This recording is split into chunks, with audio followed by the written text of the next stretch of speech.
I've already covered this topic on my Instagram page, and I'll include my channel name right here. But this video is going to be about the quote-unquote big three.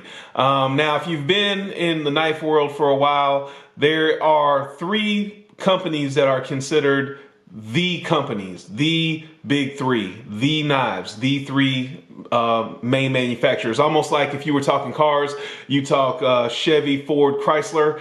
This would be the big three in the knife world, which would be Reeves, Hinderer, and Strider. Now, the question comes in, this has been the big three for a long time. All of these knives have had their contributions to the knife world. All of these knives have their company's reputation. All of these knives are exemplary knives for what they do. Now, being that this has been the big three, I mean, I've been doing this probably 10 plus years. This has been the big three as long as I've been involved with knives. I'm asking, do you guys think that this big three needs to change? And on my Instagram page, people said, yes, they did think that the big three needed to change. And they wanted to add companies like ZT Kai. They wanted to add Spyderco. And then I believe there was even some argument for Benchmade.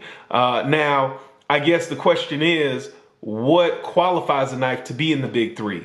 And I believe that what qualifies these knives, what made these knives qualify for the big three, is their contribution to the knife world, their usability. Now, I don't have any issues with any of these knives. Obviously, everybody knows the Chris Reeves Sebenza. We know the Reeves Integral Lock, which, if you're not familiar, this lock style, this frame lock, started with the Chris Reeves Sebenza. So that is a huge contribution to the knife world that Chris Reeves and this Sebenza made to the knife world. Rick Hinderer. Rick, if you're not familiar, he used to have these knives. They were specifically for first responders. And one of the features that he added specifically because these were for first responders was this disc right here by my thumb, right underneath the pocket clip. This disc is an over travel stop. And the reason why he added this was because he didn't want someone with heavy gloves going to disengage their lock bar and pushing the lock all the way over. So he added this thumb disc here, or this over travel stop here to stop that from happening. So again, that's another huge contribution.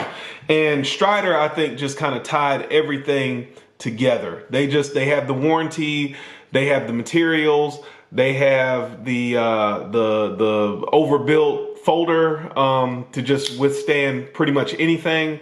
They use a variety of steels, just a well-rounded company. They kind of just took everything and encompassed it all in one knife. So my question to you all is, do you agree with what has stood as the big three? Or do you think that some of these knives should be bumped out for other companies? If so, tell me why. Tell me down below in the comments. I would appreciate your participation, and I look forward to seeing what you have to say. Thank you for watching, and remember, a lazy man carries a dull knife.